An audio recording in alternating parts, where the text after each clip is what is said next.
오늘 우리에게 주시는 하나님의 말씀은 갈라디아서 6장 17절 말씀입니다. 갈라디아서 6장 17절 말씀, 우리 다 같이 한 목소리로 함께 합독하시도록 하겠습니다. 시작. 이후로는 누구든지 나를 괴롭게 하지 말라. 내가 내 몸에 예수의 흔적을 지니고 있노라. 아멘. 할렐루야. 오늘도 우리 예배 가운데 함께 하신 주님을 찬양합니다. 그리고 새벽을 깨워 기도에 향연에 나오신 우리 성도님, 또 유튜브로 함께 하신 성도님들께 하나님의 은혜와 평강이 함께 하시기를 기원합니다. 사람들은 자신의 몸에 있는 이 상처나 이 사고의 흉터들을 감추고 싶어 합니다. 특별히 어린 시절에 당한 사고거나 또는 그것이 몸에 드러나는 보일 경우에는 그 상처들을 자기도 모르게 감추고 싶어 합니다. 우리 동네의 어떤 가게에도 그 주인 아주머니를 가서 보면 항상 손에 장갑을 끼고 계신 걸 볼 수가 있어요.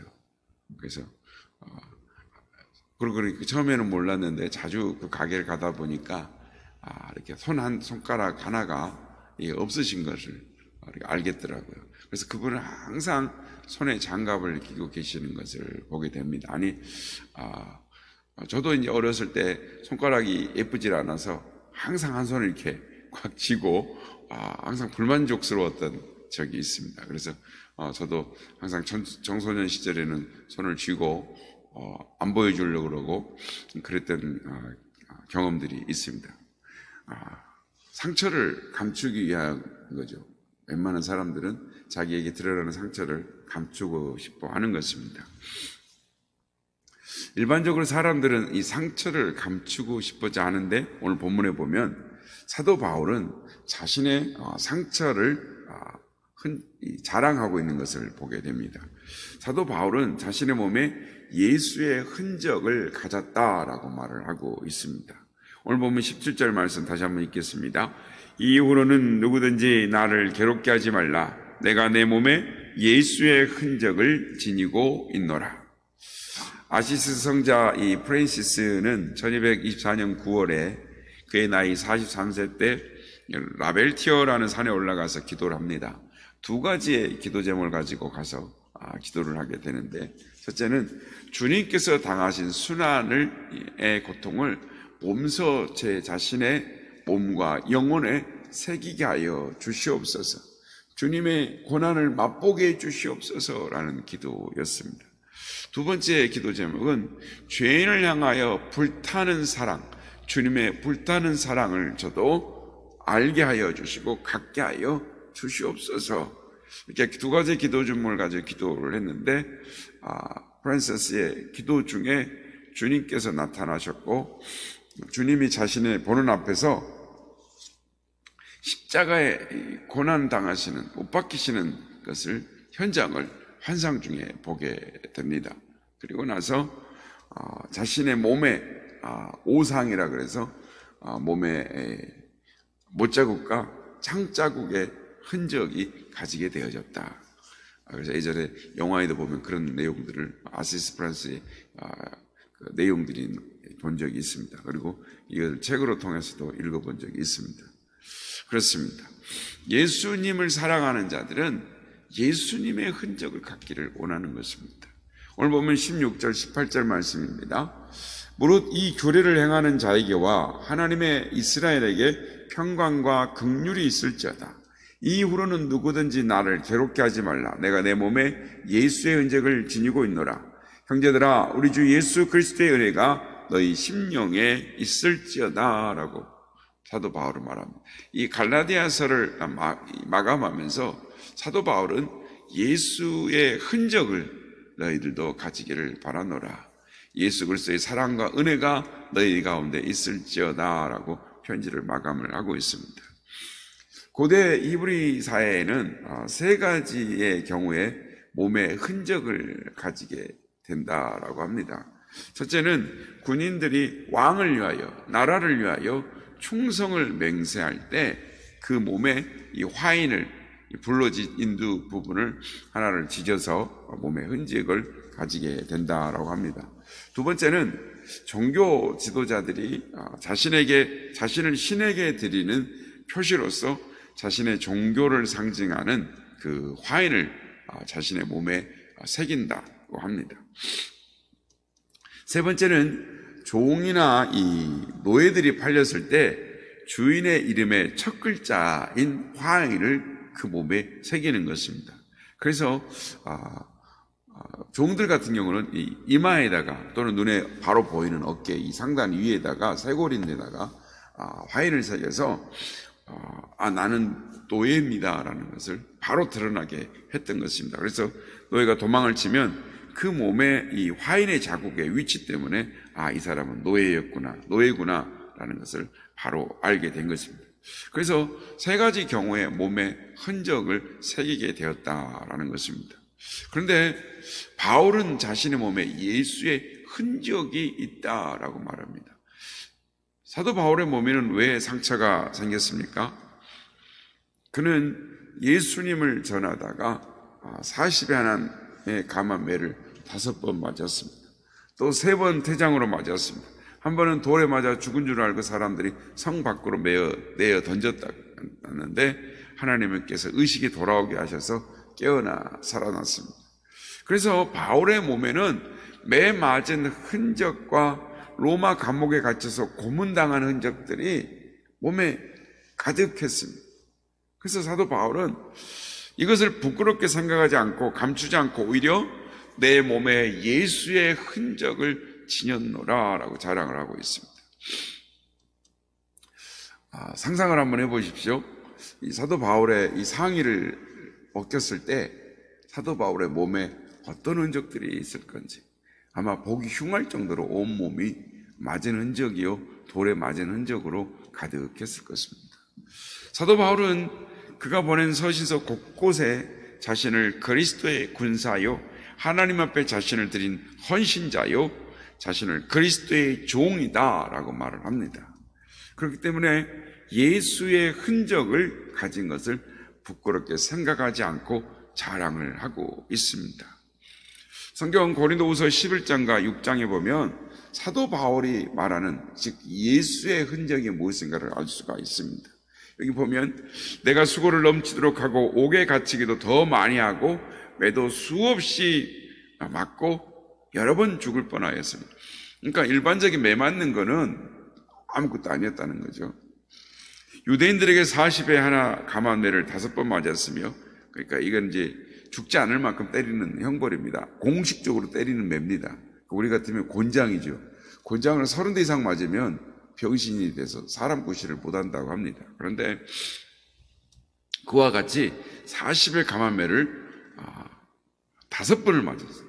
그러니까 몸이 이게 지금 비가 오거나 날씨가 흐르면 삭신이 쑤시고 굉장히 힘들었을 겁니다. 3번은 태장으로 맞았습니다. 한 번은 돌로 맞아서 죽을 뻔했고 3번 파선하고 일주일을 깊은 바다에서 지냈으며 여러 번 여행하면서 강의 위험, 강도의 위험, 동족의 위험, 이방인의 위험, 신의 위험과 광야의 위험과 바다의 위험과 거디 형제의 위험을 당하고 또 수고하고 예쓰며 여러 번 자지 못하고 줄이며 목마르며 여러 번 굶고 춥고 헐벗었노라 라고 말을 합니다. 그리고 고린도후서 6장에 보면 오직 모든 일에 하나님의 일꾼으로 자천하여 많이 견딘 것과 환난과 궁핍과 고난과 매맞음과 갇힘과 난동과 수고로움과 자지 못함과 먹지 못함 가운데서도 라고 말합니다. 그가 얼마나 예수님에 위하여 복음을 전하다가 고통을 당했는가, 고난을 맛보았는가를 알 수 있습니다. 즉 예수님을 증거하다가 매 맞은 흔적, 돌에 맞은 흔적, 채찍에 맞은 흔적, 칼에 찔리는 흔적, 배고픈 흔적들이 몸 곳곳에 있었다라는 거예요. 그러니까 사도 바울이 자기 갖고 있는 육신의 가시를 하나님 앞에 고쳐달라고 간구했는데 육신의 가시뿐만 아니라 몸에 가지고 있는 예수의 흔적들이 얼마나 많았는가를 우리는 생각할 수가 있습니다. 그런데 사도 바울은 주님을 위해 당한 흔적을 자랑을 하고 있습니다. 그래서 오늘 사도 바울의 이 나는 예수의 흔적을 가지고 있노라 라는 이 고백을 들으면서 나는 예수의 흔적을, 어떤 흔적을 가지고 있나 이렇게 돌이켜보면 참 사도 바울에 비해서 정말 부끄럽다. 내가 예수를 믿고 살아간다고 하는 것이 참 부끄럽구나라는 생각이 들기도 하고, 또 이런 시대에서 살아가고 있다라는 것이 참 하나님 감사하다라는 생각이 들기도 합니다. 어쨌든 성도 여러분, 우리가 예수님의 흔적을 가져야 될 텐데요, 우리가 어떤 예수님의 흔적을 가지면 좋겠습니까? 몇 가지를 생각해 보려고 합니다. 첫째로, 그리스도인들은 얼굴에 예수 그리스도의 흔적을 가지고 있어야 합니다. 얼굴에 눈물의 흔적을 가지고 있어야 합니다. 예수님께서는 눈물을 흘리셔서 얼굴에 눈물의 흔적이 가득했습니다. 예수님은 겟세마네 동산에서 십자가를 앞두고 인류를 구원하시기 위해서 구령의 눈물을 흘리셨습니다. 또 예수님은 예루살렘의 멸망을 보고 눈물을 흘리셨습니다. 돌 위에 돌아 납지 않는 그것을 보시고 눈물을 흘리셨습니다. 예수님은 나사로의 죽음을 보시고 눈물을 흘리셨습니다. 예수님은 성경에 기록되지 않았지만 예수님은 눈물이 많으셨던 것을 우리는 알 수가 있습니다. 사랑하는 성도 여러분, 우리의 눈에 눈물이 있습니까? 눈물의 흔적을 가지고 자랑할 수 있는 우리가 되기를 바랍니다. 예수님은 기도에 땀을 흘려서 땀의 흔적을 가지고 계십니다. 예수님은 힘쓰고 애쓰고 간절히 기도해 땀이 핏방울 되도록 기도하셨습니다. 그래서 평소에도 주님 기도하실 때 땀 흘리며 기도하셨을 것을 우리는 미루어 짐작할 수가 있습니다. 사랑하는 성도 여러분, 우리도 우리의 이마에 예수님의 기도의 땀의 흔적을 가지는 우리 모두가 되시길 주님의 이름으로 축복합니다. 둘째, 우리 손에 예수님의 흔적을 가져야 합니다. 예수님은 손으로 문둥병자를 만져주셨습니다.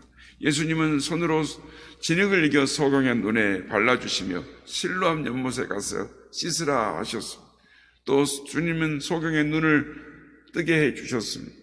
또한 예수님은 12년간 혈혈증으로 고통 중에 있는 그 고통하는 여인을 만져주셨습니다. 예수님의 손은 봉사의 손, 위로의 손, 능력의 손이셨습니다. 우리의 손에도 이러한 흔적을 가져야 될 줄로 믿습니다. 사도 바울은 손수 장막을 지어 선교비를 충당을 했습니다.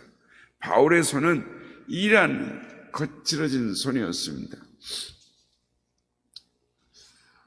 마지막으로 우리의 발에 예수님의 이 발에 흔적이 있어야 될 줄로 믿습니다.